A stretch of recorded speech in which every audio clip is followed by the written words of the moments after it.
trading hari ini gimana nih? Apakah cuan?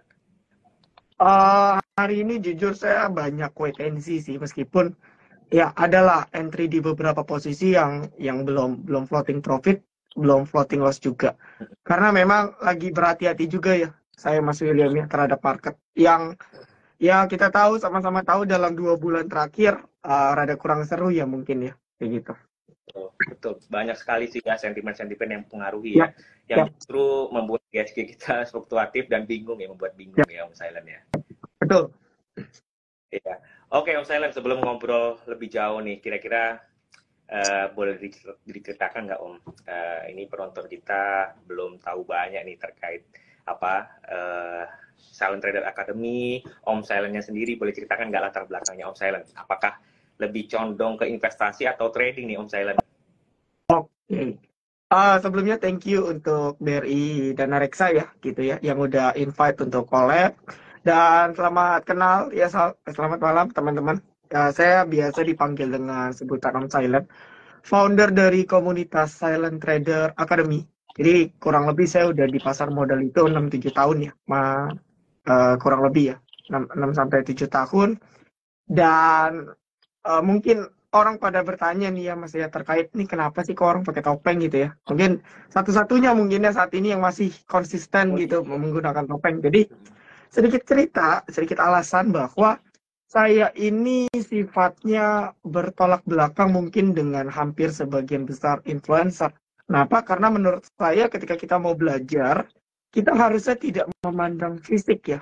Dalam tanda kutip, apakah orang itu ganteng apa cantik, ataukah mungkin lebih lanjut fisiknya lengkap dan sebagainya gitu kan. Tapi balik lagi apa yang bisa didapatkan dari orang tersebut. Gitu. Jadi kalau saya rasa kalau banyak di luar sana yang ketika mau belajar apalagi investasi tapi masih memandang secara fisik, ya saya rasa better kita belajar sama artis aja gitu kan yang fisiknya cakep-cakep, cantik-cantik. Ya, jadi ini sebenarnya merupakan salah satu bentuk di mana masih banyak kok influencer-influencer atau mentor-mentor saham yang memang niatnya itu nggak cari terkenal gitu ya, tapi memang niatnya adalah untuk ngebantu teman-teman sama-sama belajar investasi ataupun trading. Ya, tapi nggak usah khawatir, saya adalah pemegang sertifikasi CSA dan CTA, ya, Certified Securities Analyst dan Certified Technical Analyst, dan juga pemegang lisensi WPP dan juga WMI. Jadi nggak usah khawatir meskipun orangnya di balik topeng, tapi saya salah satu dari sedikit mentor yang punya background profile checking yang jelas. Mungkin itu aja kali ya, Mas, untuk short Oke, briefnya. terima kasih luar biasa nih ya, Om Silent ya, dengan background investasi 7 tahun dan punya sertifikat yang cukup lengkap ya, CSA, Wah, CTA ya, siap, dan WPPI juga punya gitu ya. Jadi siap. tentu ini benar-benar mentor lah ya. Jadi teman-teman nggak perlu khawatir ya. Jadi ini apa Om Silent ini fokus memang untuk edukasi ya Om ya. Yes, betul banget. Niatnya baik gitu ya. Jadi niatnya baik. Kenapa pakai topeng ya biar tidak ke distract ya. Fokus pada ilmunya, bukan pada Betul, orangnya. Ya, betul. betul. Bukan pada fisiknya. Siap. Oke, keren, keren. Keren Om Silent. Lalu mungkin bahas market nih Om Silent ya. Gimana Boleh. nih menurut Om Silent kondisi pasar saham saat ini nih? Apa saja sih tantangannya ke depan yang akan kita hadapi hingga akhir tahun 2023 nih Om Silent? Oke, jadi mungkin sebenarnya tadi udah di spoil dikit ya sama Mas ya. Jadi tadi kan saya ikut live dari awal, dan memang kalau kita bilang akhir tahun ini kan udah tinggal 1,5 bulan lagi, di mana ya banyak faktor yang mana mungkin kalau eksternal kita sama-sama tahu ya, suka nggak suka kita harus melihat update terkait konflik yang ada saat ini gitu ya. Karena konflik ini ya kalau kita mungkin belajar geopolitik di luar negeri, konflik ini bahkan bisa memicu hal yang lebih besar lagi gitu ya. Kalau ternyata nggak selesai-selesai, bahkan sampai detik ini korban jiwa kan masih berjatuhan ya di Israel dan juga di Palestina gitu kan. Dan itu satu hal yang harus kita khawatirkan. Belum lagi sebenarnya Rusia dan Ukraina pun belum bisa dikatakan selesai gitu kan. Imbas-imbasnya pun masih masih berasa gitu ya di beberapa sektoral.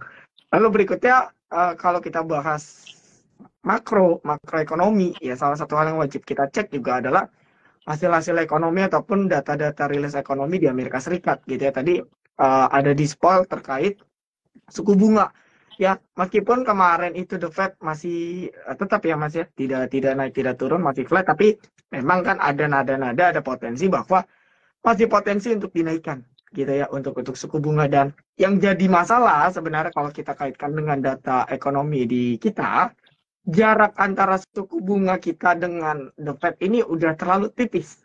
Jadi ini membuat kita punya BI ya, The Fed-nya Indonesia, ini mau nggak mau terpaksa harus naikin suku bunga, dan itu terjadi juga ya di bulan ini, di mana ya salah satu faktor tambahannya adalah kurs gitu ya, yang sama-sama kita tahu hampir 16.000, hari ini 15.700, tapi ya masih potensial, banyak analis pakar ekonomi masih melihat bahwa itu bisa ke 16.000 ke atas, dan itu akan memaksa suku bunga akan dinaikkan untuk menjaga jarak gitu ya. Karena kan kalau nggak salah 5,25 berbanding berapa? 6 ya.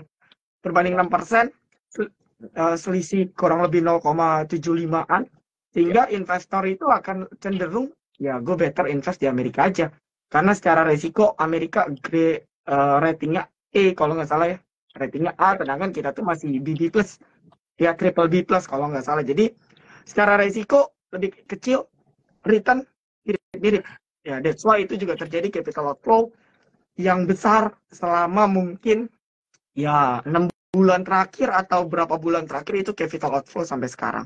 Ya lalu juga mungkin kalau teman-teman perhatikan juga mungkin banyak fund manager, saya kenal ada beberapa fund manager, dan mereka pun masih naruh sebagian di obligasi gitu ya, di obligasi gitu. Jadi memang capital outflow yang terjadi saat ini ya karena faktor-faktor itu, dan memang nggak bisa diselesaikan dalam waktu dekat juga ya. Jadi kalau saya lihat arah pasar sampai 2023 secara mungkin kondisi fundamental saat ini, saya rasa sih masih akan sama-sama aja ya Mas ya. Apalagi kan kita mau pemilu juga nih ya. Pemilu itu kan kita start dari Februari ya, 14 Februari kalau nggak salah, dan memang secara historis biasa pemilu bagus, tapi sebelum pemilu, apalagi kandidat kita ada 3 orang gitu ya, kayak sekarang kita nggak tahu nih siapa yang potensi benar-benar menang, kita nggak bisa predik karena tiga-tiganya punya peluang yang sama, dan ketiga capres-capres ini punya kebijakan yang mungkin condongnya beda-beda gitu. Jadi pasar ataupun institusi mereka akan sangat memperhatikan ya, memperhatikan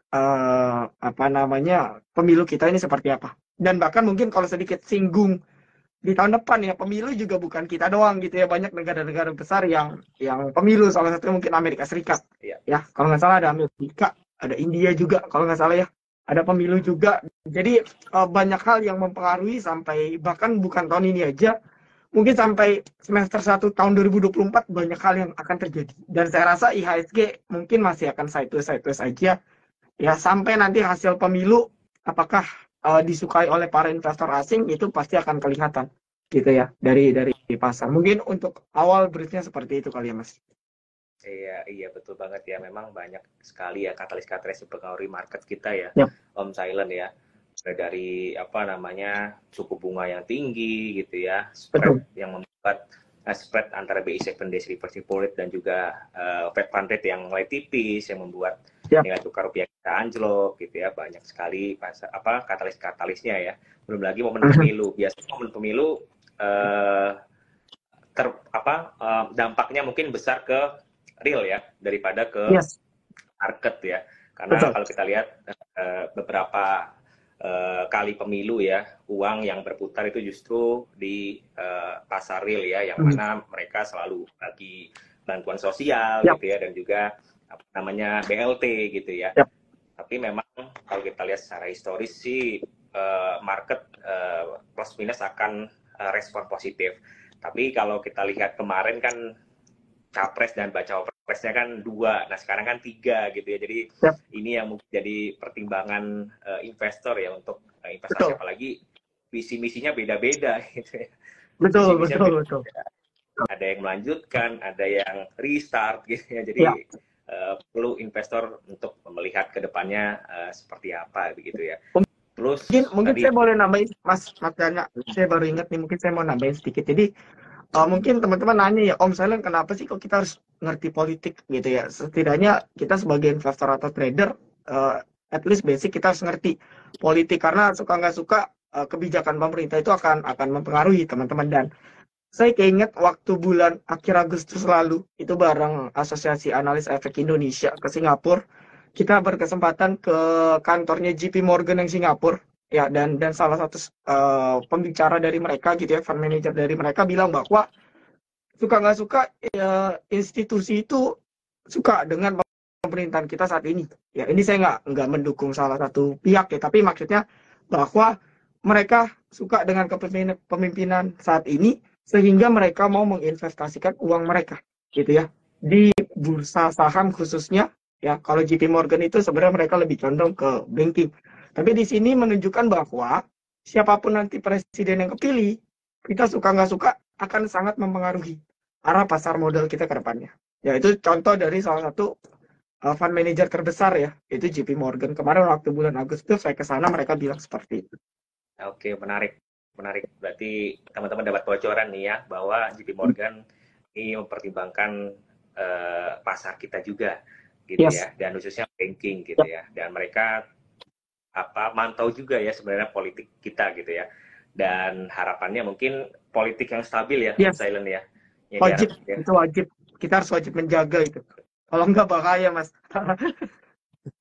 Betul, kalau nggak stabil mungkin ini yang membuat investor mungkin bisa kabur lagi nih gitu ya. Ya kalau kita lihat posisinya memang sepertinya walaupun investor asing itu net sell ya, mereka sebenarnya ada perubahan-perubahan switch ke obligasi begitu. Yes. Dan juga ke instrumen-instrumen yang lebih aman, tapi dananya itu kurang lebih masih di negara kita gitu ya. Jadi ya mereka ya wait and see ya teman-teman ya. Oke, thank you Om Silent. Dan tadi juga sudah dijelaskan ya bagaimana katalis-katalisnya. Nah, kalau prospek pasar saham kita sampai akhir 2023 nih Om Silent, kira-kira apakah ada peluang nih IHSG kita mungkin ke 7.000 lagi, atau mungkin Om Silent punya target-target sendiri nih IHSG di akhir tahun ini kira-kira berapa Om Silent? Oke. Jadi kalau tadi kan mungkin saya bahasnya masih secara fundamental atau makro ya. Cuman kali ini coba saya bahas dari perspektif teknikal. Tadi saya lupa sampaikan bahwa saya juga seorang praktisi trading dan juga sekaligus praktisi investor. Ya karena menurut saya investasi dan trading itu bisa dijalanin bersamaan teman-teman. Jadi kayak namanya investasi kan nggak perlu kita ngecekin tiap hari. Ya, kita bisa taruh di sekuritas yang terpisah. Gitu ya, misalnya teman-teman buka dana reksa nih, gitu ya, dari dana reksa misalnya buat investasi atau trading, satu sekuritas lagi untuk yang berbeda gitu ya. Karena menurut saya dua hal ini bisa dijalanin bareng-bareng. Nah, kalau bicara balik lagi terkait analisis teknikalnya, sebenarnya kalau tadi disebut apakah mungkin ke 7.000, mungkin gitu ya. Tapi apakah bisa lebih dari 7.000, itu yang menurut saya mungkin ya jujur saya masih tidak terlalu optimis. Kenapa? Karena kalau kita lihat ini kan memang udah sisa 1,5 bulan lagi ya. Meskipun secara historis kita sama-sama tahu di bulan November itu market 80% merah gitu ya. Tapi balik lagi ketika Desember dan Januari win rate IHSG itu hampir selalu bullish. Ya itu data yang kita bisa cek selama mungkin 10 tahun terakhir ya, 80% IHSG kita selalu ditutup hijau.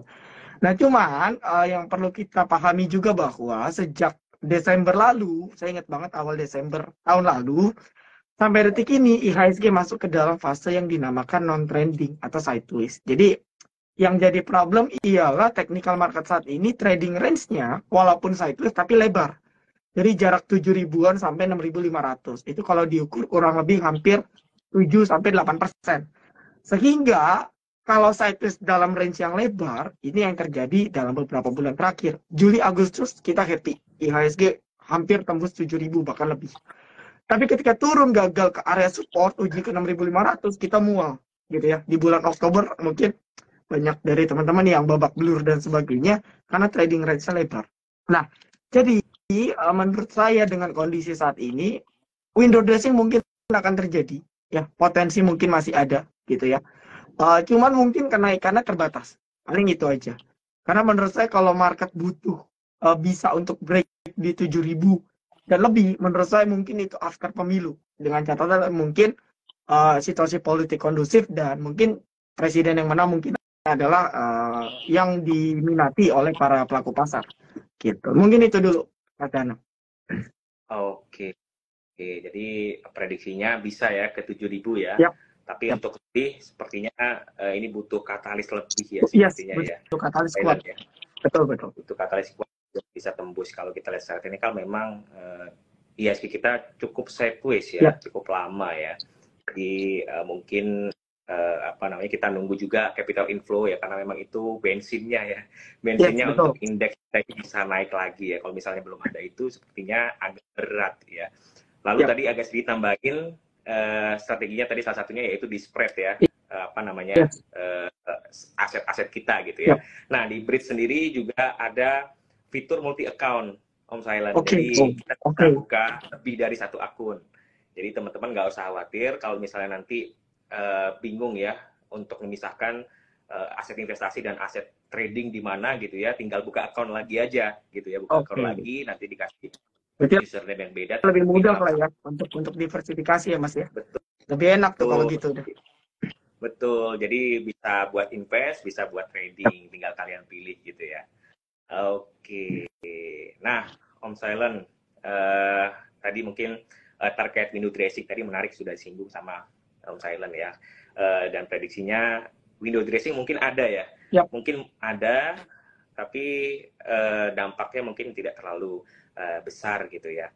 Nah, kira-kira kalau menurut Om Silent, window dressing tahun ini sektor apa nih Om yang kira-kira bisa kita perhatikan saat window dressing nanti? At least kita mempersiapkan terlebih dahulu lah. Kalau kita lihat kan November ini statistiknya jelek nih ya, Yap, indeks kita kan, ya kita kan sebenarnya jelek. Nah, kita mungkin bisa jadikan momentum saat indeks kita ini lagi koreksi, kita ambil tuh saham-saham yang ada di sektor tersebut. Gimana tuh Om Silent? Oke. Yap, jadi mungkin sebelumnya disclaimer on ya. Nanti teman-teman juga bisa cross check atau analisa ulang baik itu teman-teman investor atau trader. Dan mungkin buat teman-teman yang masih belum paham banget terkait window dressing. Jadi secara singkat gitu ya. Secara singkat ialah kalau window dressing adalah siklus sebenarnya ya. Siklus di mana biasanya para fund manager dan lain sebagainya itu namanya tutup buku ya. Biasa tutup buku di akhir tahun. Mereka mau mempercantik laporan mereka baik itu ke atasan ataupun ke investor gitu ya, ke pihak terkait. Dan memang yang terjadi ialah emiten-emiten yang banyak dibeli oleh fund manager itu yang diangkat. Itu window dressing dan biasanya terjadi pada periode Desember dan kadang dilanjutin sampai January effect. Makanya ada dua nih ya, window dressing atau Santa Claus rally, habis itu January effect. Jadi sebenarnya dalam periode Desember dan Januari di kedua bulan ini. Nah, lalu kalau dibilang secara historical, memang sebenarnya ada dua sih saya ya. Dari tiap tahun saya selalu bilang dua. Sektor yang secara konsisten gitu ya. Secara konsisten itu win rate-nya cukup tinggi. Mungkin di atas 80-90%. Pertama ada banking, ya, sektor banking gitu ya. Yang kedua adalah sebenarnya sektor komoditis yaitu batu bara. Ya mungkin kalau kita singgung ke batu bara, kita sama-sama tahu ya bahwa di barat sana ini kan udah mulai masuk winter ya. Ini udah November gitu ya, udah masuk winter ya. Desember nanti, Desember, Januari, Februari masuk winter di mana apapun gejolaknya permintaan batu bara tinggi ya. Demand tinggi maka harga batu bara naik. Ya meskipun kita sama-sama tahu juga harga batu bara saat ini turun terus ya Mas Dana ya, dari 300-an mungkin sekarang udah 100 berapa. Tapi harga 100 itu sebenarnya masih untung banget gitu ya. Kalau konten fundamental check sebenarnya masih oke bagi mereka ya. Karena mungkin cost mereka kurang lebih ada di 50-an gitu ya, rata-rata emiten gitu. Jadi sebenarnya di harga sekarang masih cukup oke. Dan balik lagi batubara juga salah satu emiten selain dari sektor banking yang fund manager tuh banyak entry. Salah satu alasannya ialah karena mereka bagi dividennya juga nggak pelit-pelit. Ya bahkan kalau lagi cuan gede bisa double digit, ya bahkan bisa ring kemarin sampai 20-30%. Gitu. Jadi fund manager ini asing atau lokal lumayan suka gitu ya terhadap kedua sektor ini. Dan kalau melihat teknikal dari emiten batubara saat ini, kebetulan memang masih belum naik banyak nih Mas Dana. Dan saya merasa juga bahwa mungkin ya tentu teman-teman akan open chartnya masing-masing, cek masing-masing. Mungkin ada beberapa emiten yang secara teknikal masih layak gitu ya untuk kita coba bisa pantau ya memanfaatkan siklus ini. Lalu kalau banking mungkin catatan dari saya, karena seperti yang tadi saya cerita ya bahwa JP Morgan itu condongnya ke banking dan memang mereka optimis gitu ya, mereka cerita bahwa mereka optimis dengan perekonomian kita ya bagus. Cuman memang ya mereka lebih condong ke banking karena bisa dibilang perekonomian kita ini masih ditopang sama banking, ya apalagi IHSG gitu ya. Dan suka nggak suka juga bahwa yang disayangkan saat ini banking ini outflow-nya lumayan besar. Betul ya Mas Dana ya. Jadi kalau teman-teman cek outflow-nya itu di banking lagi lumayan besar, dan kalau kita lihat secara teknikal beberapa banking big bank 4 ya kayak BCA BRI itu teknikalnya agak-agak mulai mencurigakan. Dalam tanda kutip mencurigakannya takutnya kalau capital outflow terus terjadi mungkin jangka pendek itu bisa turun gitu ya, bukan naik. Jadi kalau mau pilih banking ya pilih yang mungkin teknikalnya masih oke ya. So far terakhir yang saya cek teknikalnya masih baik ada di BNI dan juga Bank Mandiri. Tapi balik lagi kalau window dressing bisa saja naik, tapi kita harus tetap ingat ya, tujuan trading kita cuma sampai akhir tahun, manfaatin window dressing, atau kita mau keep panjang. Karena kadang suka banyak salah nih Mas Dana. Awalnya niatnya kita mau beli sampai akhir tahun. Tapi kebablasan kita holdnya. Karena kalau kita melakukan analisa beda tuh. Analisa jangka pendek atau kita analisa untuk misalnya berapa bulan. Itu pendekatannya beda. Gitu. Jadi mungkin teman-teman juga harus komitmen nih. Teman-teman mau beli, let's say ya misalnya kalau mau beli banking, itu kira-kira tujuannya sampai kapan? Kalau cuma mau manfaatin di bulan Desember ada kenaikan, boleh. Ya, tapi kalau mungkin trennya lebih panjang, kita harus lebih selektif lagi banking mana yang secara teknikal itu major trennya atau tren utamanya itu masih oke. Nah, mungkin itu sih dua concern sektor dari saya ya, yang secara historical cukup layak lah untuk kita perhatikan. Oke, luar biasa. Thank you banget nih Om Silent ya. Tadi udah di-spill ya teman-teman ya. Sektor banking dan sektor komoditi ya, khususnya coal. Betul. Ya, yang ada potensial dia reversal. Tapi memang harganya saat ini sudah anjlok ya dari tahun lalu dari 400-an sekarang 120-an. Yes. Tapi yang perlu kita tahu bahwa sebenarnya ASP mereka itu masih cukup jauh gitu ya. Betul. Jadi masih range tadi 50 ya, 50 sampai 60 something lah ya. Sehingga harga saat ini sebenarnya mereka sebenarnya bisa cuan gitu ya. Dan apa namanya katalis yang lainnya adalah mulainya winter ya di beberapa negara, dan juga permintaan di negara-negara maju di Cina dan yang lainnya juga ini memicu harga sektor batubara mungkin akan jadi menarik ya ke depan.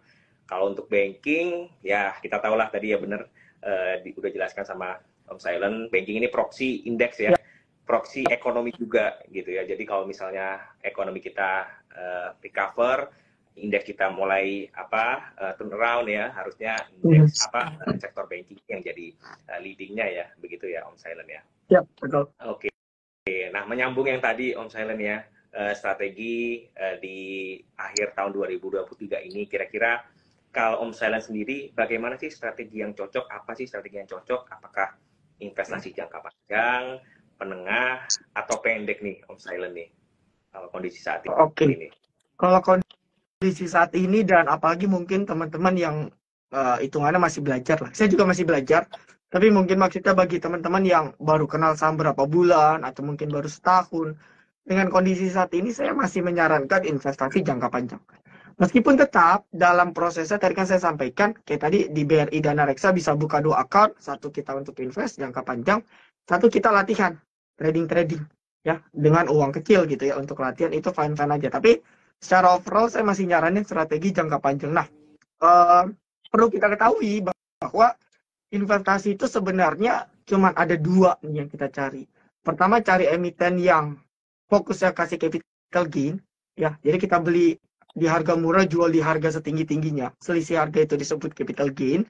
Yang kedua ialah kita cari emiten yang bagi dividen sebesar-besarnya tiap tahun secara konsisten. Sebenarnya 2 strategi. Dan dua-duanya ini kita bisa masukkan ke dalam manajemen portofolio investasi kita. Contoh, ya kita udah alokasiin dalam portofolio invest kita ada 4 saham. Ya, 2-nya bisa yang fokus dividen atau 1 fokus dividen. 2-nya yang fokus capital gain, karena biasanya emiten-emiten yang bertumbuh, ketika mereka dapat laba, mereka nggak bagi dividen dulu. Mereka expand terus, ya capex-nya gede, mereka expand biar labanya makin bertumbuh. Biasanya itu capital gain. Lalu yang ketiga, ya cari kadang ada beberapa emiten yang ngasih potensi capital gain-nya tinggi, tapi juga bagi dividen. Nah, itu adalah strategi yang sebenarnya di bursa saham kita emitennya banyak yang bisa kita pilih. Ya mungkin contoh kalau emiten-emiten yang rutin bagi dividen, eh satu dari sektor properti itu ada Demas. Nah, ini disclaimer on ya. Tapi saya mau ceritakan emiten-emiten yang tiap tahun bagi dividennya stabil, Iya, gede. Ya mungkin bisa gila. double digit Demas gitu ya. ya. Ya Demas. Dan kalau kita cek, memang harga sahamnya nggak kemana-mana. Tapi ya udah dapat dividen, kita udah ngalahin obligasi, ngalahin deposito, mungkin even emas secara return. Kan tujuan kita investasi kan mengalahkan investasi yang lain ya. Jadi kalau return investasi kita sama dengan obligasi atau di bawah, ya mendingan kita investasi obligasi aja gitu kan, nggak usah capek-capek. Itu benchmark standar yang harus kita ketahui. Nah lalu kalau di batu bara, wah itu banyak banget ya. Ada ITMG, oh, kalau batu bara banyak lah. Ada Adaro, ada PTBA, ada MBHP, ya, ada banyak lah, ya banyak banget emiten batu bara. Lalu kalau di bidang em, yang masih berkaitan, ya ada UNTR, ya UNTR kan ini juga lagi diuntungkan juga, gitu ya. Lalu kalau di bidang sektor lainnya, ya itu ada satu emiten yang lumayan saya suka juga, itu Power. Ya, satu-satunya pembangkit listrik swasta itu dia megang di Cikarang gitu ya, di industri Cikarang. Dia bahkan PLN juga mereka. Nah itu banyak, di luar itu juga banyak emiten-emiten yang bagi dividennya itu bahkan ada yang double digit tapi emitennya stabil. Itu kita sebut dengan emiten defensif. Jadi ketika market-market kayak gini biasanya mereka kuat ya, turunnya juga tidak terlalu signifikan, tapi mungkin secara capital gain kita nggak dapat. Tapi dividen jalan terus. Nah, itu strategi yang paling aman. Baru nanti kalau kita udah belajar lebih lanjut, analisis fundamental, kita ngitung valuasi, cari saham murah, baru kita masukin emiten-emiten yang under value. Nah, cuman biasa memang kadang emiten under value awalnya nggak bagi dividen. Nanti setelah mereka growth-nya bertumbuh, mereka baru bagi dividen. Gitu. Jadi ya, mungkin itu tips sedikit lah dari saya bahwa strategi investasi jangka panjang masih yang paling rekomen ya. Apalagi dengan kondisi market saat ini. Oke. Jadi investasi jangka panjang ya, yang mungkin cocok Yep. ya hadapi volatilitas saat ini. Apalagi kalau misalnya kita dapat harga saham yang Betul. murah, gitu ya. Yep. Kesempatan juga justru ya. Justru kesempatan, betul banget ya. Kita beli versi harga bajai kata Betul. Kang Hong ya. Jadi kita cari emiten-emiten yang memang sekarang lagi koreksi, apalagi yang dia sering membagikan dividen ya, dividen stock, dan cari dividen yield yang tinggi kayak tadi Demas, saham-saham coal ya, tadi UNTR, PTBA dan lainnya gitu ya. Kalau mau gampangnya ya cari aja emiten-emiten yang sering bagikan dividen ya, beli, habis itu kita diamkan beberapa tahun ke depan gitu ya. Dan emiten-emiten yang growth-nya yang stabil ya, dia selalu mungkin tumbuh ya, walaupun nggak banyak tapi selalu tumbuh. Keuntungannya itu mungkin jadi pilihan yang mudah dan menguntungkan gitu ya teman-teman. Nanti kalau misalnya sudah naik kelas, betul tadi kata Om Silent, baru kita belajar fundamental, kita cari value stock gitu ya, saham-saham yang memang salah harga tadi ya, kita valuasi salah harga ya, baru kita beli di level margin of safety-nya yang lebih rendah gitu ya Om Silent ya. Betul. Oke, luar biasa. Thank you banget Om Silent.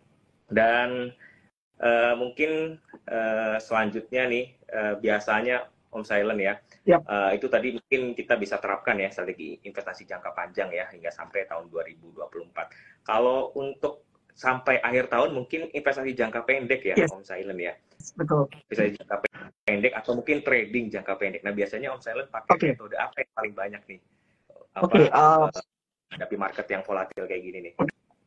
Jadi mungkin sedikit ini ya, bisa saya bilang ya, kunci ya. Jadi dalam kondisi market apapun, sebenarnya selalu ada emiten yang naik.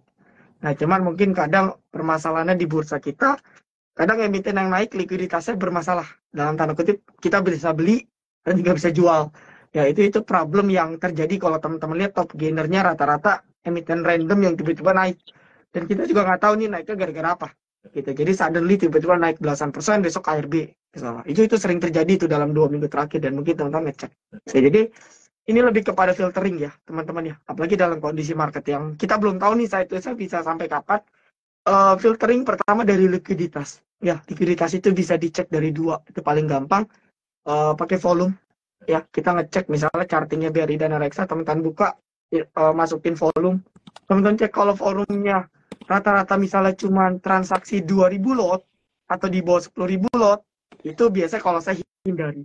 Ya, tapi kalau misalnya contoh ya, teman-teman rata-rata kalau beli saham itu kurang lebih 1.000 lot.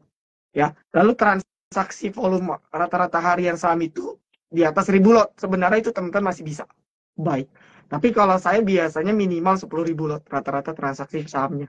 Karena kalau semakin kecil, ya balik lagi kita bisa beli, kadang nggak ada yang mau, ketika kita mau jual nggak ada yang mau beli. Ya, jadi faktor likuiditas menurut saya penting. Ya, terlepas emiten mau arah 3 kali, kalau dia nggak ada likuiditas, saya biasanya nggak akan beli. Apapun itu saya juga nggak peduli gitu. Saya biasa saya tinggalin aja. Lalu yang kedua, selalu pastikan, apalagi buat teman-teman yang baru belajar, itu trading di saham-saham yang emitennya dalam tren yang bullish. Ya, dalam tren yang uptrend. Ini dulu. Nah, Mas Dana, saya melihat bahwa banyak banget masih teman-teman yang bahkan masih belajar tren naik itu ciri-cirinya gimana ya, tren turun itu ciri-cirinya gimana ya. Tapi udah banyak tradingnya justru di emiten-emiten yang trennya turun. Atau mungkin biasa kita kenal dengan istilah nangkep pisau jatuh. Bahkan yang expert pun nangkep pisau jatuh bisa keluka juga tangannya gitu ya, bisa cut loss juga. Apalagi buat teman-teman mungkin baru. Jadi saran saya ialah cari emiten yang yang trennya bullish dulu. Nah, tren bullish itu salah satunya ialah saya bisa kasih contoh teman-teman untuk step awal bisa pakai bantuan indikator. Ya, meskipun indikator ini tidak akurat 100%, tapi ada indikator yang boleh banget dipakai untuk pemula untuk identifikasi tren ya. Yang mungkin teman-teman udah kenal, yaitu adalah moving average. Nah, tricky-nya nih saya kasih sedikit tricky-nya ya. Jadi moving average itu kan angkanya banyak. Kita mau pasang EMA 1, EMA 2, EMA 3, sampai EMA 100 pun bisa. Nah, jadi pertanyaannya ialah kita mau pakai EMA berapa? Kan gitu ya. Nah, balik lagi ya, angka EMA itu sebenarnya tergantung kita tradingnya time frame-nya berapa lama. Jadi kalau dibilang Mas Dana swing pendek sampai akhir tahun, berarti kan kurang lebih sebulan. Maka teman-teman bisa pakai EMA 20.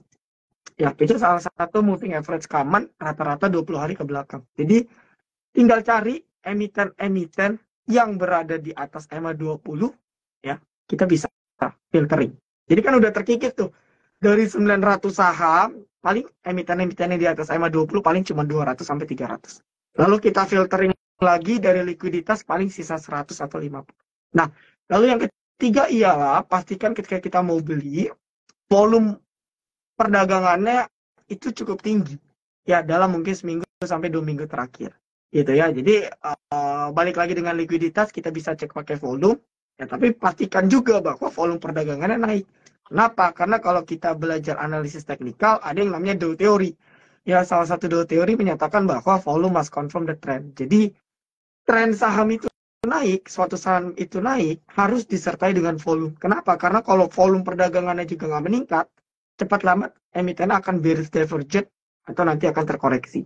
Ya, jadi sebenarnya filteringnya 3 tuh. Filtering likuiditas, ya, satu lagi saya lupa cerita, filtering likuiditas bisa cek dari bid offer.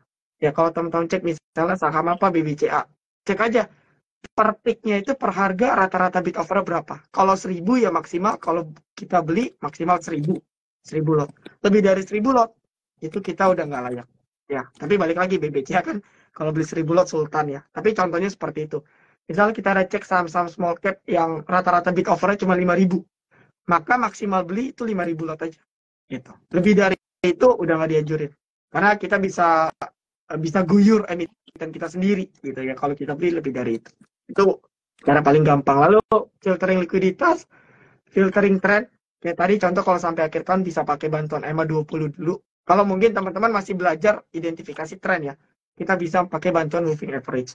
Lalu yang ketiga ialah pastikan volume perdagangan dan frekuensinya itu tinggi. Dan saya rasa kalau filtering 3 ini dilakukan, mungkin dari 900 saham akan sisa puluhan saham aja.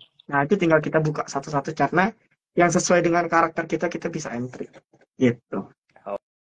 Oke, terima kasih banyak nih Om Selen nih, banyak banget ilmunya nih ya teman-teman ya. Jadi memang di kondisi saat ini mungkin sebulan ke depan hingga akhir tahun market kita cenderung volatile, yang Ya, cocok mungkin trading jangka pendek. Tapi ada strateginya teman-teman ya. Yang pertama tadi kita screening saham-saham yang punya volume tinggi gitu ya. Ya mungkin range 2.000 sampai 5.000 lot. Tapi ini tergantung sahamnya juga. Kalau 5.000 lot betul. ajar BCA ya gede juga gitu ya teman-teman.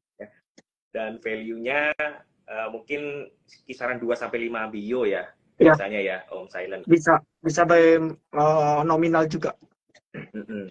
Kalau misalnya value-nya itu di atas 5 bio itu udah dianggap liquid lah ya Ya, teman-teman ya. Frekuensinya juga harus banyak. Dan yang paling utama tadi tren bullish ya. Jadi ikuti saham-saham yang trennya bullish. Paling gampang tadi pakai EMA 20 aja. Karena itu merepresentasikan 20 hari perdagangan ke depan gitu ya. Ya itu udah masuk lah ya sampai akhir tahun kan sekitar 20 hari gitu ya. Jadi ya kalau misalnya saham-saham yang bertahan di atas EMA 20 mungkin itu yang menarik ya Om Silent yes. ya. Oke. Nah, mungkin kita sedikit bicara terkait IPO nih sebelum kita masuk ke tanya jawab Om Silent. Boleh. Nah, kita tahu kan memang tahun ini IPO-nya mungkin lebih besar ya, jauh lebih besar daripada 5 tahun yang Betul, lalu nih ya. betul. Dan banyak Kita sekali rekor. saham-saham, betul, banyak sekali saham-saham IPO yang kenaikannya fantastis banget ya, seperti Aman, seperti Brand gitu ya. Nah, kira-kira menurut Om Silent, apakah kedua saham tersebut itu masih aman nggak sih Om Silent untuk trading hingga sampai Oke. akhir tahun gitu ya? Kalau menurut pandangan Om Silent gimana nih? Mungkin bisa Oke. dilihat by technical mungkin ya, atau sedikit informasi yang Om Silent tahu lah. Oke. Jadi kalau bicara IPO dulu kali ya mungkin ya. Ya, Bahwa betul ya tadi kayak kata Mas Dana, IPO-nya tahun ini makin banyak lagi yang listing dan pecah rekor ya. Bahkan dari yang listing itu sekarang yang dalam tanda kutip menggendong IHSG. Karena market cap-nya masuk top 5 gitu ya. Bahkan ada yang bentar lagi nyalip BBRI kan gitu. Jadi pertama kalau ditanya kayak IMMN Brand, event cuan kan juga dari IPO ya. Dari 200 ya, sekarang ke 7.000. Sebenarnya kalau lihat secara teknikal jelas trennya masih sangat jelas masih uptrend ya. Karena kalau kita belajar analisis teknikal dengan benar, balik lagi tadi Dow Theory itu kurang lebih ada 6 prinsip ya. Selain tadi saya ceritakan volume must confirm the trend, salah satu prinsip yang paling penting dari Dow Theory juga ialah tren itu akan dikatakan terus berlanjut sampai ada sinyal valid pembalikan arah muncul. Ya perlu dicatat sampai ada sinyal pembalikan arah atau trend reversal itu muncul. Nah, yang terlihat dari teknikalnya si Brand dan AMMN saat ini, itu sebenarnya kalau boleh saya katakan belum ada sinyal valid pembalikan arah. Jadi kita bisa mengasumsikan tren ini masih bisa terus berlanjut. Nah, cuma yang jadi concern atau saya bisa kasih tipsnya, karena kan ini emitennya udah naik signifikan dan kita harus punya mindset bahwa nggak mungkin emiten itu akan naik terus. Karena semakin besar naiknya, cost market maker or anything lah kalian sebut untuk ngegerakin emiten itu makin besar. Dan akan ada satu titik di mana itu akan fall off. Ya, itu mindset yang harus kita ingat. Jadi jangan kebablasan. Meskipun memang trennya saat ini masih menurut saya masih ada peluang. Even mungkin sampai akhir tahun kita nggak tahu, tapi melihat secara tren itu masih oke. Nah, lalu ya. ciri-ciri yang bisa kita cek itu sebenarnya balik lagi dari volume, balik lagi ke teori tadi bahwa sebenarnya analisis teknikal itu simple teman-teman. Asalkan mungkin kita bisa belajar prinsip-prinsip pokoknya itu kita bisa tahu. Jadi biasanya ciri-ciri emiten yang strong uptrend itu mulai fall off ialah ketika udah mulai naik-naik, masih lanjut naik, tapi yang transaksi itu makin dikit. Ya nanti itu akan kelihatan kalau kita lihat volume kan ada bar chart ya, ada kolom-kolomnya. Kalau trennya kita tarik turun, volumenya itu turun, tapi harga sahamnya naik, itu kan kita sebut bearish divergence sebenarnya. Itu merupakan salah satu sinyal bahwa akan terjadi pembalikan arah dalam jangka pendek. Jadi kalau teman-teman perhatikan nanti trading, apapun lah, nggak harus aman ataupun si AMMN atau Brand atau mungkin cuan gitu ya, atau emiten lain, ketika dia naik-naik terus dalam jangka pendek tapi volumenya makin kecil, itu tanda kita harus siap-siap disiplin. Dan paling penting disiplinnya ini, gitu ya. Kayak contoh mungkin kalau teman-teman nasabah BRI Dana Reksa kan ada fitur otomatis ya, Mas Dana ya. Itu wajib banget tuh di setting ya. Jadi kalau mau trading emiten kayak gini, wajib banget setting otomatis. Kenapa? Karena sekali fall off itu biasanya turunnya akan sakit gitu. Dan kan sekarang juga ARB kan udah sesuai fraksi ya. Jadi kalau kayak AMMN, brand sekali turun bisa 20%, ya emiten di atas 5.000 turun 20%. Jadi, wah, kalau Anda sampai beli di pucuk dan nggak disiplin, Sakit nanti ya. kayak saham bumi. Ya, Mas Dana, kayak saham bumi. Karena saham bumi nggak ada yang bisa predik dari 8.000 tuh saham super banget kayak emiten aman dan brand, tapi tetap ada ujung. Nah, jadi jangan sampai kita ya kejebak aja gitu. Betul, betul, betul. Memang kondisi saat ini ya perlu analisa lebih dalam ya, Ya, khususnya mungkin eh, teknikal dan fundamental. Kalau bicara fundamental terkait saham-saham IPO mungkin belum terlalu kelihatan ya, Om belum Silent terlalu ya, karena memang kelihatan. baru beberapa hari atau bahkan beberapa bulan Ya, ya, dia baru saja. Oh, kalau kita lihat brand saja, valuasinya tuh gila ya, valuasinya ratus kali dan gitu ya, padahal EBIT-nya 100 kali ya. betul udah 400-an kali kalau nggak salah. Oh, udah Nah, 400 kali. Waduh, 400-an kali PR-nya udah kalau kita lama bicara. banget. Ya, Value-nya aja 200-an kali dan posisi market cap-nya udah melewati Mandiri bahkan. udah Sebentar lagi mandiri ya. benar, sebentar mau nyundul BRI ya. BRI ini gitu. Jadi Iya. memang kenaikannya Luar udah biasa, luar biasa. nalar gitu ya. Jadi teman-teman yang mungkin sampai saat ini masih trading brand, trading apa aman ya mungkin agak sedikit hati-hati. Tapi kalau misalnya teman-teman udah punya dari harga bawah ya better di hold dulu ya, Om Cailan ya. Ya, Jadi di hold betul. dulu lah gitu ya. Atau pakai trailing stopnya gitu ya, teman-teman. Yes, wajib. Oke, oke, oke. Thank you Om Silent. Mungkin nggak kerasa nih ya kita udah 19.47. Kita mungkin langsung masuk ke sesi tanya jawab nih Om Silent. Boleh. Di beberapa pertanyaan yang muncul banyak juga ya. Mungkin saya coba pick beberapa pertanyaan yang menarik. Oke, sebentar. Kita coba. Oh ini Pak Muhammad Janegara nih. Saya bisa pin kah ini? Coba.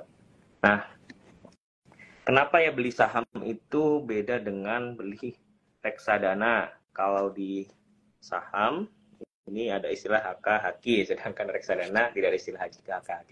Ya memang beda ya, instrumennya juga beda ya, Ya, Om Silent beda. ya. Kalau misalnya reksadana kan satuannya juga NAB per unit gitu ya, dan Ya, harganya ya cenderung stabil satu hari ya, per satu hari ya.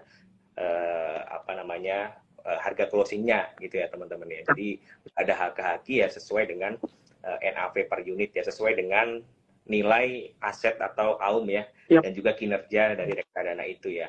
Jadi memang nggak ada HK-HQ, bisa dibilang ya langsung beli di NAV per unitnya saat itu gitu ya kalau misalnya teman-teman ingin beli reksadana. Oke, selanjutnya tadi kalau nggak salah ada pertanyaan terkait sektor tekno nih Om oke. Silent. Kalau kita lihat memang kan sektor tekno ini sudah lama ya suffernya ya, dan akhir-akhir ini mulai naik karena mungkin suku bunga mulai ditahan nih. Nah kira-kira gimana Ya, nih menurut Om Silent, apakah ada potensi atau justru malah jebakan nih Om Silent di sektor oke. tekno? Oke, menarik ya kalau bilang tekno karena kalau kita perhatikan memang turunnya udah lumayan lama juga ya. Mungkin udah 2 tahun kali ya kurang lebih ya. Apalagi kayak bank digital gitu ya kan. Sebenarnya kalau kita mengerucut ke tekno yang muncul di pikiran kita satu mungkin bank digital, kedua mungkin yang marketplace-nya nih, yaitu mungkin benchmark-nya ada di GoTo. Ya kalau bank digital mungkin ya benchmark-nya entah di Arto kalau nggak di BBYP. Ya saya rasa di Arto sih ya untuk benchmark patokan kita kalau bank digital tuh Arto, yang mana itu juga merupakan ekosistemnya dari GoTo. Jadi memang dua emiten ini saya mau masukkan sebagai benchmark. Ya, kalau sampai dua emiten ini belum reversal trend, ya maka sampai emiten-emiten teknologi lain secara mayoritas juga harusnya trennya masih bearish. Nah, cuman balik lagi saya tadi bahas bahwa contoh kasusnya AMMN dan juga brand di mana nggak mungkin suatu emiten itu akan terus naik. Begitu pula kasusnya dengan emiten-emiten yang drop ya atau turun. Jadi pasti ada waktunya emiten drop ini akan berhenti dan reversal dari bearish ke bullish. Nah, apakah saat ini muncul ya secara teknikal mungkin teman-teman akan berpikiran wah Om Silent Goto lagi naik tuh dari 60 hari ini bahkan sempat tembus 80 lebih. Nah, sebenarnya kalau kita belajar analisis teknikal lebih jauh itu masih merupakan rangkaian dari analisis teknikal di mana kemarin ya di bulan lalu ketika Goto breakdown all time low-nya di 81, di hari inilah atau di minggu-minggu inilah Goto menyentuh resisten yang dulunya jadi support. Ya, itu yang dinamakan pullback. Jadi sebenarnya itu masih bagian dari bearish. Ya, itu masih bagian dari bearish trend. Meskipun mungkin dalam kenaikan jangka pendeknya, kalau scalper atau day trader bisa manfaatin. Tapi kalau kita bicara tren jangka besarnya, maka menurut saya sampai saat ini sinyalnya belum muncul nih, Mas Dana. Belum ada sinyal reversal yang muncul. Tapi saya pribadi secara subjektif punya keoptimisan harusnya memang secara waktu nggak lama lagi. Tinggal kita kalau para trader kita akan ngelihatnya itu di chart. Kalau chartnya udah confirm, saya proksinya di Goto dan Arto, ya mungkin akan nge-trigger secara sektoral teknologi itu akan up. Dan mungkin kalau kita kaitkan juga dengan faktor fundamental bahwa ini kan saat ini KBI juga atau The Fed kan memang masih ya dalam tanda kutip saling berlomba-lomba naikin ya, karena kalau BI kan jaga spread dan sebagainya ya, jaga stabilitas currency dan sebagainya. Tapi menurut saya juga after ini selesai pasti BI perlahan akan menurunkan suku bunga dan itu kan juga jadi katalis juga baik itu untuk bursa saham kita ataupun sektor spesifik teknologi atau startup yang memang costingnya lumayan tinggi ya dalam melakukan funding kayak gitu kan. Jadi ya saya rasa nggak lama lagi tapi memang untuk saat ini belum muncul secara valid tren besarnya berubah. Mungkin itu konklusinya. Oke, berarti secara tren besar sektor tekno ini masih bearish ya. Cuman memang agak sedikit ada rejection ya atau pembalikan arah jangka pendek. Betul. Kita melihat bahwa katalisnya muncul dari The Fed yang mulai menahan suku bunga. Tapi memang kalau kita lihat sektor tekno ini cukup suffer ya setahun terakhir ya, 2 tahun terakhir. Tapi mungkin ketika nanti suku bunga itu mulai di-cut ya, atau mulai tetap gitu ya mencapai terminal rate, harusnya sektor tekno ini yang duluan rebound ya. Dan tadi porsi terbesarnya atau focusingnya ada di Arto dan Goto ya. Goto udah mulai gerak nih Om Silent ya, udah tadi sempat 80-an ya. Arto juga juga mulai ada gejolak-gejolak lah. Jadi kalau untuk trading cepat rasanya cocok ya. Dan teman-teman bisa. Nanti teman-teman yang ingin analisa teknikal lebih dalam bisa pakai fitur chartnya di Brights ya, atau mungkin advance ordernya di Brights ya kalau misalnya ingin trading cepat kayak saham BBB. Itu juga butuh eksekusi yang cepat sehingga kita bisa menggunakan advance order ya. Nah, kalau lihat sekilas profilnya Om Silent ini juga suka trading cepat ya Om Silent ya. Betul. Jadi cocok banget nih kalau misalnya kita juga punya rekomendasi BBB nih Om Silent ya. Jadi semacam scalping recommendation gitu ya. Jadi beli sore, jualnya di pagi. Dan mungkin menarik. Ini cocok juga ya untuk kondisi-kondisi saat ini ya. Tapi nggak menutup yang lainnya juga ada rekomendasi jangka panjangnya. Kita juga ada research yang membahas fundamental perusahaan yang time frame-nya itu panjang ya, setahunan. Menarik. Oke, thank you Om Silent. Kita mungkin cek lagi nih beberapa pertanyaan. Lainnya mungkin saham semua nih pertanyaannya Om Silent ya. Mungkin terakhir nih, boleh ya nanya saham kali ya? Boleh dong. Ya? Boleh. Gimana nih menurut Om Silent terkait ULTJ nih Om Silent? ULTJ waktu itu kan sempat rame ya, karena dia mau jual saham treasury-nya. Saat ini udah mulai sepi lagi nih Om Silent. Gimana nih Om Silent kalau ULTJ? Jadi saya biasa kalau orang nanya saham, saya biasa tanya balik dulu nih Mas Dana, ini tujuannya trading atau invest? Karena udah pasti jawabannya beda jauh gitu ya, kalau trading atau invest. Lalu kalau dia jawabnya invest, saya tanya lagi, sanggup ngeholdnya berapa lama? Karena kadang yang saya temukan teman-teman yang baru belajar ini nyebutnya invest, tapi maunya 2 bulan bulan cuan. Ini sesuatu hal yang mindsetnya kita harus sama-sama ubah, teman-teman. Jadi kalau teman-teman udah memutuskan mau invest di saham tertentu, maka komitmen teman-teman at least 1-5 tahun harus siap hold. Itu sebenarnya teori yang benarnya atau mindset yang benarnya seperti itu. Nah, balik lagi kalau ULTJ sebenarnya nggak ada yang salah ya. Menurut saya secara fundamental gitu ya, bahwa Q3-nya juga udah rilis ya. QOQ year on year-nya bagus untuk Q3. Ini result yang oke. Nah, cuman saya nggak tahu nih, ini ULTJ nggak ada relate ya dengan Israel ya. Jadi harusnya produknya nggak ke boykot ya. Harusnya nggak ada dampak ya untuk nanti di Q4, karena apapun yang diboykot itu dampaknya nanti di Q4.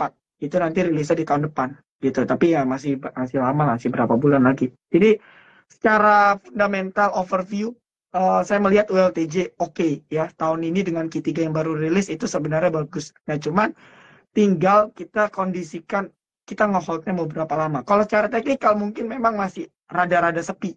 Karena naiknya itu tadi Mas Dana juga ada sebutin nih, salah satunya karena dia mau jual, dia punya treasury ya. Karena treasury itu kan wajib ya, dalam rentang waktu tertentu harus dikembalikan gitu kan. Jadi itu katalis untuk teknikalnya. Tapi kalau secara fundamental itu oke. Fine-fine aja. Tinggal kita bagaimana cari best buy-nya. Atau kalau ya mungkin saya belum ngitung valuasi ULTJ ya, butuh waktu ya. Tapi mungkin ada tips paling simpel kalau investor ialah kita beli dengan sistem DCA ya, atau dollar cost averaging. Jadi tiap period atau tiap bulan kita cicil beli. Ya itu mungkin bisa dilakukan daripada ketimbang kita langsung jebret beli ULTJ. Lalu kalau ada satu waktu marketnya jelek panic sell, kita nggak punya cash untuk average down, itu juga sayang. Jadi better DCA, ya kita yang nentuin, kita yang paling tahu keuangan kita kayak gimana, kita bisa setting DCA, kita bisa beli. Ya, dan tetap jangan bergantung sama satu emiten aja ya. Jadi misalnya udah punya ULTJ kan bagi dividennya nggak gede-gede banget. Nah, mungkin kita bisa cari opsi lain juga nih, biar portofolio kita lebih balance. Gitu. Oke. Mungkin itu sih konklusinya ya untuk ULTJ. So far oke lah, ULTJ so far so good. Oke, luar biasa. Om Silent ya. Jadi yang pertama tujuannya ya teman-teman ya. Sekali lagi tujuannya apa nih, mau invest atau mau trading ya. Kalau misalnya invest ya time frame-nya jangka panjang gitu ya. Kalau trading ya kita menetapkan trading plan, kita atur juga money management-nya gitu ya, dan sanggup nahan berapa lama tadi ya hubungannya ya dengan tujuannya. Betul. Lalu dollar cost averaging mungkin lebih cocok di ULTJ, dan kalau bisa diversifikasi, jangan ULTJ aja, banyak sih saham-saham yang growth ya, saham-saham growth yang lain, dan mungkin bahkan lebih banyak atau sering membagikan dividen kayak tadi kita juga sudah spill ya teman-teman. Yes, benar banget. Oke.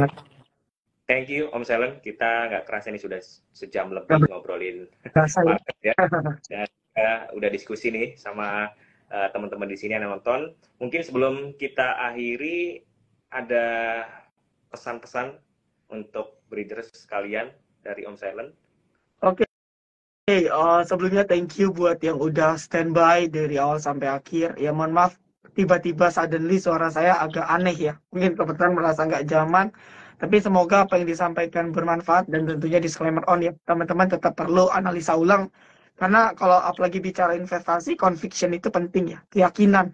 Kayak tadi misalnya ULTJ, kita benar-benar harus analisa sehingga ketika emitennya harganya turun, kita malah semakin senang untuk beli atau nambah. Itu yang namanya conviction. Ya, conviction itu didapat dari seberapa rajin kita belajar, banyak baca buku dan sebagainya, dan praktek. Lalu buat teman-teman yang mungkin merasa, aduh bursa saham kok susah banget ya, nggak usah khawatir bahwa market kita nggak akan terus kayak gini. Teman-teman pasti akan ada satu masa di mana IHSG akan bullish kembali. Karena banyak lah yang udah bilang bahwa kita punya perekonomian itu masih potensial. Makanya disebut juga kan Indonesia Emas ya. 2045 itu kan banyak sekali para pakar ataupun bahkan kayak tadi JP Morgan pun mereka sangat optimis. Itu baru JP Morgan, dan saya rasa fund manager yang lain itu melihatnya juga sama gitu dengan peluang yang ada di bursa kita. Tapi yang penting bagaimana justru dengan kondisi market yang seperti sekarang, kita belajar dulu. Kita coba berbagai jenis gaya trading, gaya invest semaksimalnya. Nanti ketika kita udah banyak trial error, kita udah makin expert, pengalaman makin banyak, modal kita juga makin bertambah, dan ketika saat itu market sudah bullish, percayalah profit Anda itu bisa lebar banget. Jadi justru menurut saya ini kesempatan yang bagus untuk kita banyak belajar. Ya, tentunya dengan modal kecil dulu nggak apa-apa, kita belajar. Dan ingat, bursa saham ini adalah untuk jangka panjang. Jadi kita nggak cari siapa yang bisa ngasih cuan cepat, tapi bagaimana kita bisa profit secara konsisten hingga tahun-tahun yang akan datang. Ya mungkin itu sih dari saya, Mas Dana. Oke, luar biasa. Thank you banget nih Om Sailan udah sharing bersama kita ya. Thank you juga teman-teman yang sudah stay sampai akhir ya. Jangan lupa follow IG Bridge di @bri_danareksa dan jangan lupa juga follow IG-nya Om Sailan di @silenttraderacademy ya, karena di sana banyak banget nih untuk investasi saham yang mungkin dibutuhkan ya oleh teman-teman. Dan sekali lagi ingat, investasi itu bukan mungkin hanya sekedar untuk membicarakan untung dan rugi, melainkan juga harus tetapkan tujuan yang pasti ya teman-teman ya. Oke, thank you Om Silent. Saya tutup Thank acara you, IG Mas Dana hari ini. dan tim Sampai BRI jumpa Dana Reksa. di selanjutnya. Thank you Om Silent.